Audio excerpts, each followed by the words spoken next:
All right, so UFC Fight Night, Cannonier versus Imavov is this weekend, and I always post my picks on Twitter, so I figured why not make a YouTube channel, make YouTube videos? Why not? I like talking about fights, love MMA, love combat sports. Why not talk about it? I can just go make a channel, talk about my picks, break down fights, whatever I want. But yeah, gonna break down this Fight Night card. All the men's fights. I'm not going to do any women's fights. I'm not going to do any women's fights on any card unless it's like a big women's fight main event or something. Just too low level. I don't really care, to be honest. Just my opinion. Don't really care about women's MMA. But first fight that I'm going to be covering on this card is Cody Stamann versus Taylor Lapilus. And this one's kind of a no-brainer in my opinion. I think you got to go Taylor Lapilus. Taylor Lapilus, he's really quick on the feet. Really long. I think he's got like a 74-inch reach, 73, something like that. He's got like a 10-inch reach advantage over Cody Stamann, which I think is going to play a big factor. Not only because he likes to play on the outside with his kicks, with his straight shots, his jabs, and all that. He's got really quick, straight shots down the middle, and I really like that against a guy like Cody Stamann, who, when he's striking, when he's brawling, which I think he's going to have to do in a fight against Taylor Lapilus. I think he has to make it dirty. He can't play clean. He can't play a technical kickboxing fight with Taylor Lapilus. He's never going to win that. I think he's got to get inside, make it dirty, and he's going to be swinging big, looping hooks, and Taylor Lapilus, with his reach advantage, he's going to be firing off those quick, straight shots down the middle, and that's always going to hit the target quicker than any hook, any looping shot. I think Taylor Lapilus is going to just pick apart Cody Stamann with those quick, straight shots down the middle. His jab is straight. Catch Cody Stamann off guard, catch him coming in, blitzing in, trying to brawl with Taylor Lapilus. I think he's just going to hit him with a straight shot, circle out, find the center of the octagon, keep it going like that.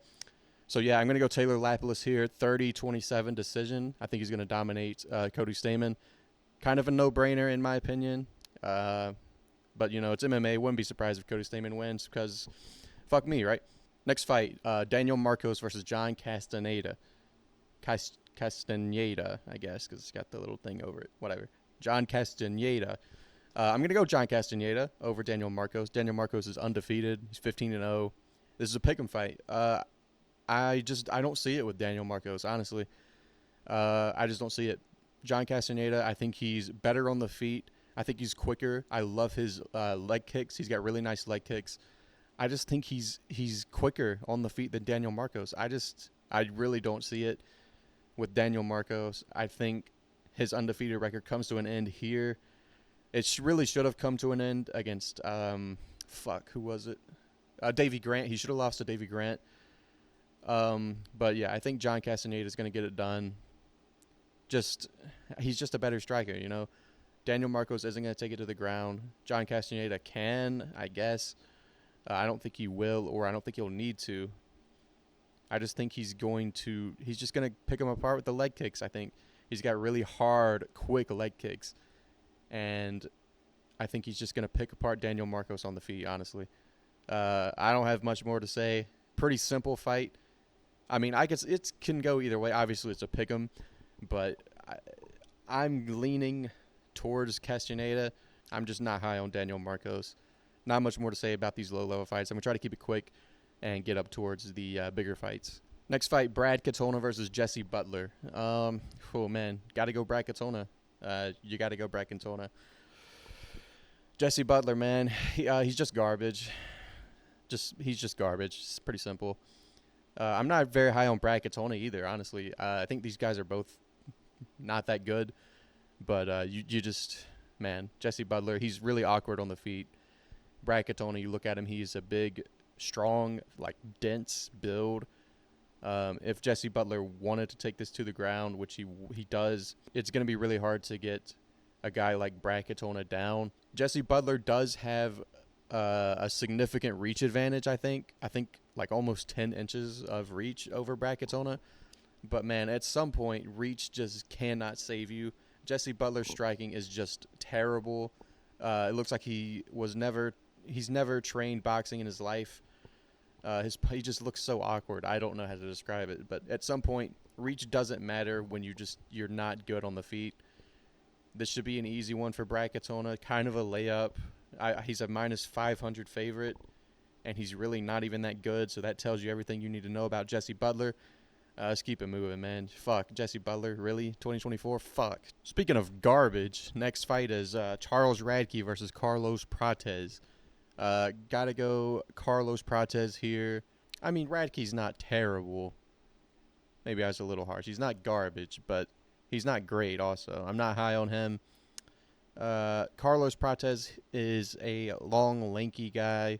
It reminds me a lot of Sean Woodson. He's got a really weird build, really long legs. I think he's just going to pick apart Charles Radtke with deep kicks, leg kicks, keep him at range. And Charles Radtke, he's not the most defensively sound guy on the feet. I could see him getting chinned by Carlos Prates easily. So I'm probably going to go Carlos Prates by second round KO. That's going to be my pick. Just not a big fan of Charles Radtke. Don't think he's the greatest in the world.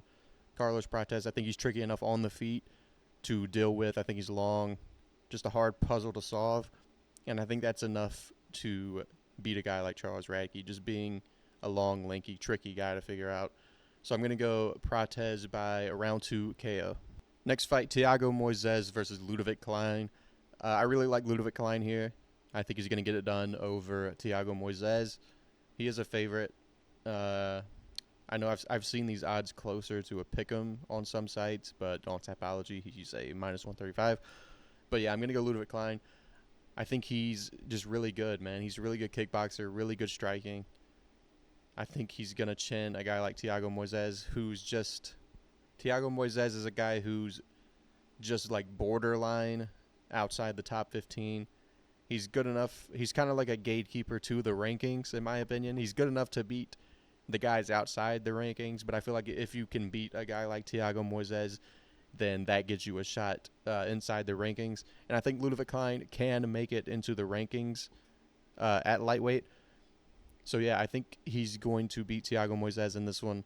I'm going to go Ludovit Klein by decision here. I was really considering finish, but I'm going to go decision for Ludovit Klein. Next fight, Punahele Soriano versus Miguel Baeza. I'm actually going to go with the underdog. I'm going to go Punahele Soriano to beat Miguel Baeza. Miguel Baeza, he's just a guy who he gets chinned too much, man. I was watching his recent fights, and Baeza, he does good for a while. You know, when he's keeping you on the outside, when he's controlling the distance and keeping you at range and just picking you apart with those straight shots, the teeps to the body, the kicks, he's winning the fight. But then it just seems like always, no matter what, he finds his way into a brawl, and that's where he gets KO'd. He just stops doing what was winning him the fight, which is playing at range, picking the other guy apart. He just stops doing that, and he gets drawn into a brawl, and he just gets KO'd. It happened against Chaos Williams. It happened against Andre Fialho. I think it's going to happen again against Punahele Soriano, who is a guy that will brawl, and he will throw power punches. He will blitz in and swing heavy overhands. I think Miguel Baeza is going to be winning the fight. I think he's going to be picking apart Soriano.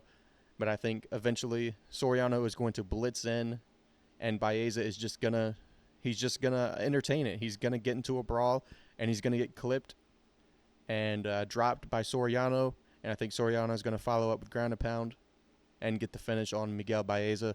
So I'm going to go the underdog, Punahele Soriano, by second round KO. Next fight, Julian Marquez versus Zach Reese.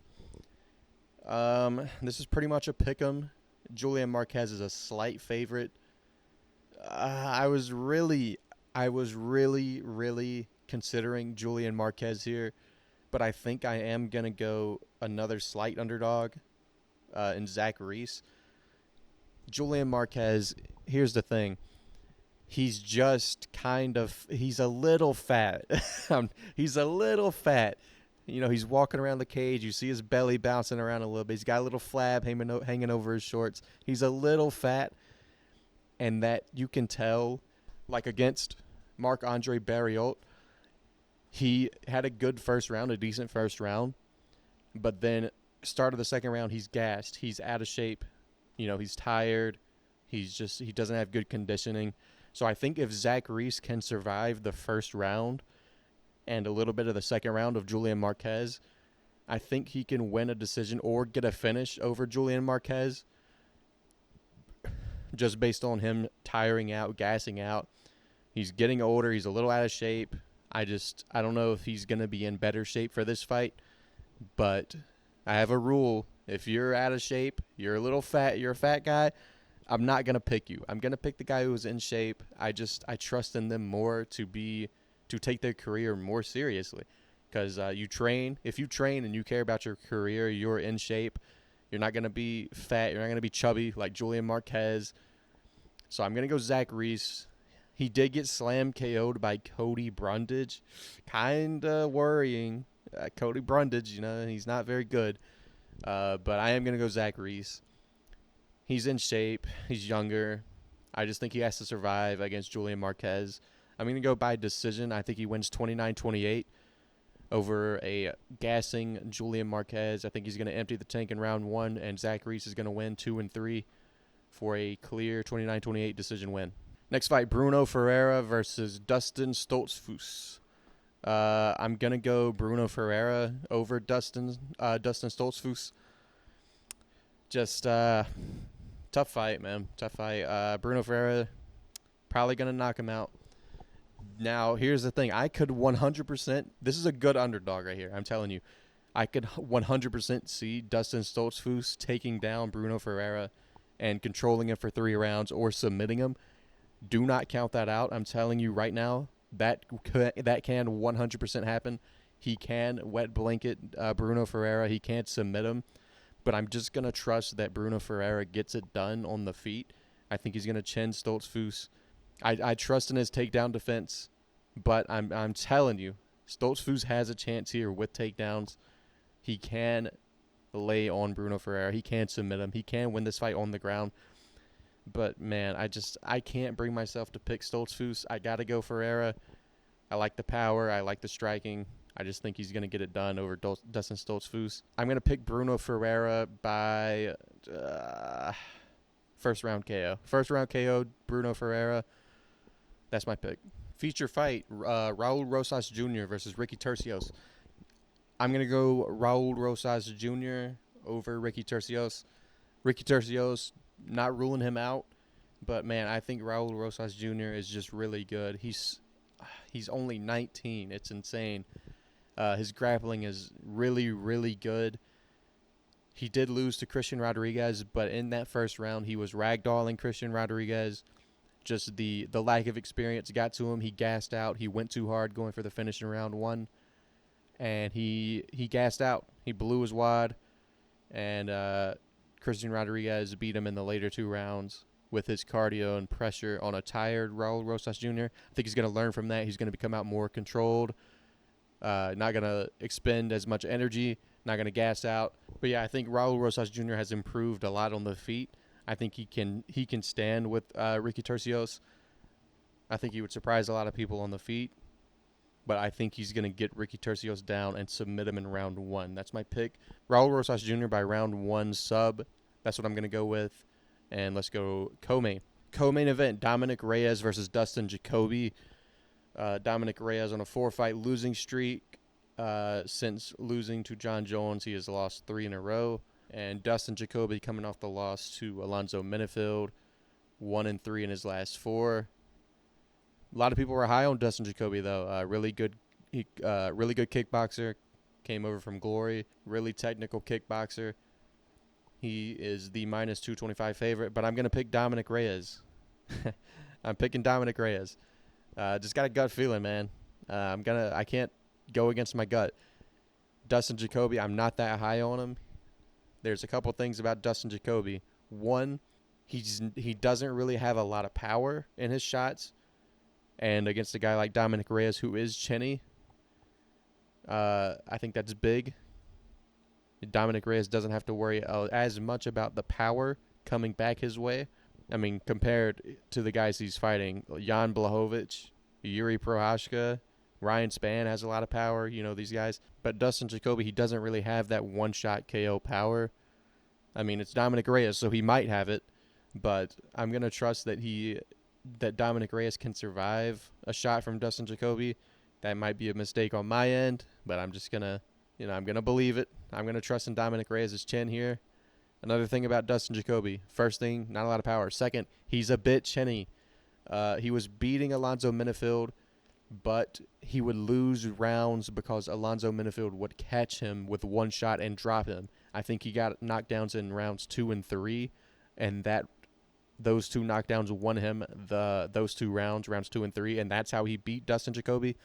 Dustin Jacoby was picking him apart on the feet, but again, Minifield would just catch him with the bigger, more powerful shot and put him down, and that would win him those rounds. So Dustin Jacoby can be put down. He's a little chinny. Dominick Reyes, he's got good striking. He can. I think he's going to find the chin of Dustin Jacoby. I think he's going to put him out.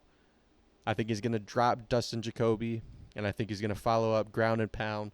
I'm going to say Dominick Reyes gets it done by round 3 knockout over Dustin Jacoby. Holds his place in the rankings, snaps that 4-fight losing streak, gets back on track here with a win over Dustin Jacoby.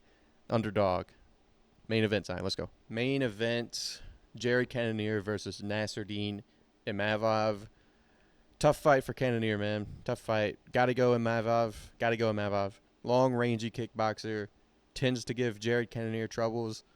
I think Imavov is just going to stay at range, fire off those leg kicks, those oblique kicks, teeps to the body against a guy like Jared Cannonier. Shorter guy. Imavov is 6'3". I believe Jared Cannonier is like 5'11". So you got a shorter opponent in front of you. The teep is going to be there much easier. I think he's going to fire off those teeps, wear out Jared Cannonier with body shots and teeps, tire him out, just outpoint him at range.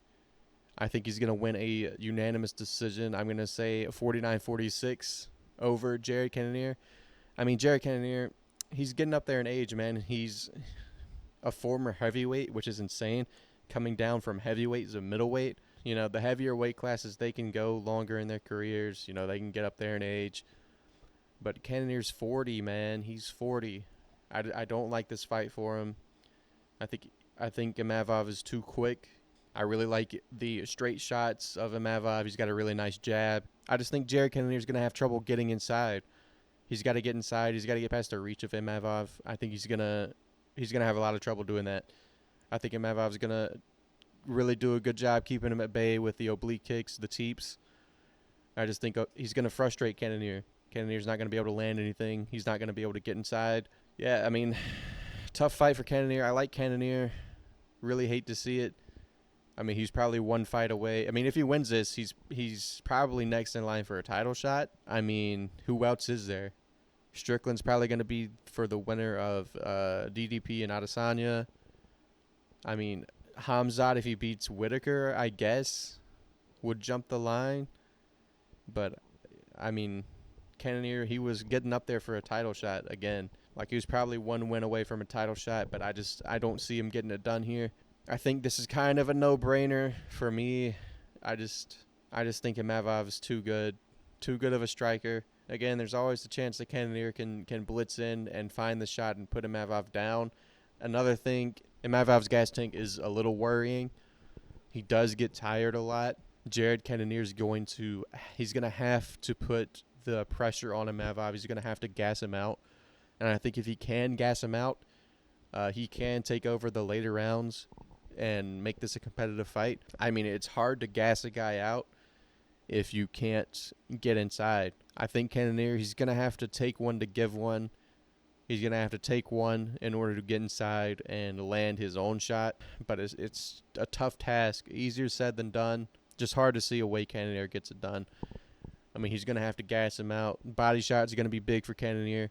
He's got to get inside, rip the body, put Imavov against the fence, rip the body, wear the body out, wear on that gas tank, and then win the later rounds. But I think Imavov is the safer pick here. I don't hate a Jared Cannonier pick.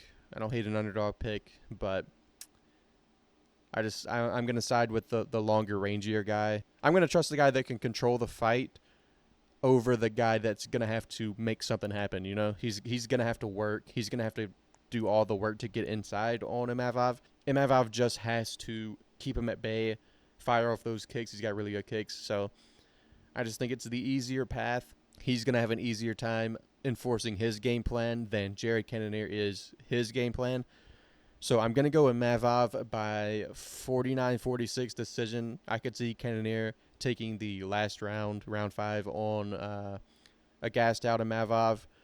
Yeah, I'm going to go 49-46 for Nassourdine Imavov. Those are my picks for UFC Fight Night Louisville, Cannonier versus Imavov. And I'll see you after the card for the breakdown.